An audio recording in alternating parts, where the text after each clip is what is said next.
Nu ką, nėra energijos, ane? Motyvacijos tau reikia, kad gyventi. Davai aš paaiškinsiu tau mechanizmą, dėl ko pas tai gyvenimas nesiseka. Pirmiausiai, tai tau užeina tokia, atrodo, periodiškai tik šviesi mintis, atrodo, kad kažką atrasiu, padarysiu, pakeisiu ir vėl staiga užslopinai, vėl varai kaip arklysta viena vaga. Niekas nesikeičia tavo gyvenime.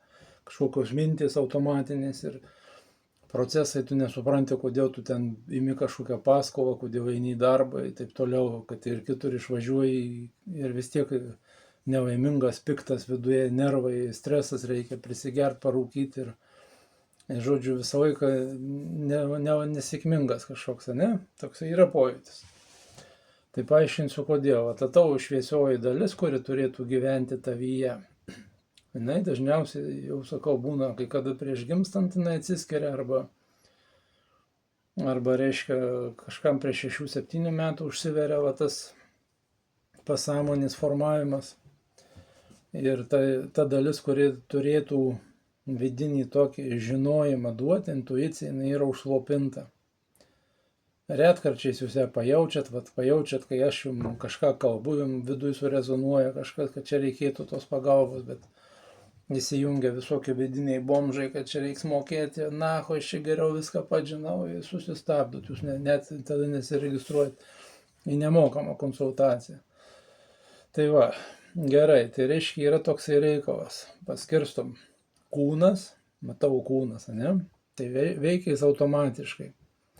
Tu gali paimti, pabandyti pastebėti, žiūrėk, kad jisai paims, nueis į tūliką, dar kažkur, tai ateis vaikas, atsiguls, tau čia mintis tai suksis be sustojimo. Ir reiškia, protas, jisai kaip komentatorius yra. Jisai visą tai paaiškina, atrodo, kad čia tu pats mastai, iš tiesų kūnas viską daro automatiškai. Pasąmonė yra lygus scenarijai. Tas, kas yra surašyta, tą, ką tu matėjai savo tų tėvų protėvių, pasakojimai, knygos, filmai, taip toliau, tai yra scenarijai, kuriuos pasąmonė vykdo. Tai yra variklis vadinama. Kūnas plus pasąmonė yra variklis, kuris visą tai ir daro automatiškai. Protas tik tai komentuoja. Jis nieko daugiau protingų nesugeba padaryti. Tai va, kai atsiranda sąmoningumas, kai tu sugrąžini tą šviesulį žmogui per seanso metu, tada tas sąmoningumas lygų vairas. Tu gali rinktis, bet tu vis tiek nekontroliuoji savo kūno. Bet tą, ką aš dabar darau, tai yra mano praeitų, reiškia kažkokių tai sprendimų vaisius. Minčių mano vaisius kažkokių tai. Ir jau dabar yra tasai sąmoningumas, kuris šiuo momentu aš galiu, reiškia, rinktis, kur mano dėmesys, kokiom mintim aš jau sugebu atsiskirti, kad aš nesu tik tai kūnas, aš esu tas, kuris viduje to kūno gyvena. Ir jūs visi taip pat esate, tą, ką vadinat siela, arba ta sąmonė, kuri stebi ir kuria, kuri galėtų kurti jūsų realybę. Tai vėlgi, realybės kūrimas tai nėra taip, kad tu kažką tai sufantazavai ir pas tai materializavosi. Ne, tu tik tai gali savo dėmesį nukreipti į, pavyzdžiui, gausą, į turtą ir nuo to tavo sprendimai, po to daromi sprendimai. Reiškia, tu priimi kažkokias mintis, pasąmoniai duodi, kad čia yra gerai šitas reikalas, dar jeigu kažkokia dėkingumo praktika, kad tu ne tik tai bukai kartoji, kad tu už kažką dėkingas, bet tu jauti iš to pasitenkinimą, džiaugsmą, tavo kūnas tą jaučia, kad čia yra gerai. Ir tada jisai pradeda kažkokius veiksmus daryti į tą pusę, kur tu mastai, kad čia yra fainai. O kol ten yra automatinis mintis, alchašas sėdi viduje nelaimingas, tai vat jūsų tokia realybė ir yra.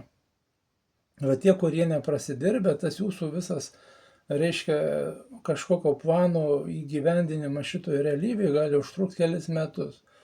O tas, kuris prasidirbęs, jam gali užtrukti mėnesį, pusantro jo sprendimai, kol pradeda veikti kažkokios naujos situacijos, klientai ateiti ir panašiai. Tai va dėl ko tai yra verta pirmiausia eiti į sąmoningumą, išeiti iš to vidinio roboto, kuris automatiškai gyvena, kurių yra čia didžiuliai dauguma, kuriuos valdo. Tai va čia reiškia tos energijos, kodėl nėra. Todėl jūs nežinot, ką jums daryti, jums nėra jokios motyvacijos, jūs nežinot, ką daryti šitam gyvenime. Už tai, kai jūs apmokino taip. Jūs daugelis net negalvojat sąmoningai. Jūs visą tai darot automatiniam procese. Va čia ir yra tasai nenubudęs biorobotas, kas vadinama yra. Tai yra konkrečiai pasąmonės programų vykdymas automatiniu būdu.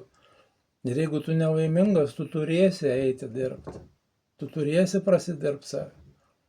Ir teks tau tą padaryti. Jeigu tu norėsi pradėti gyventi visiškai kitokiam kokybiškam gyvenimui. Tai va, iki.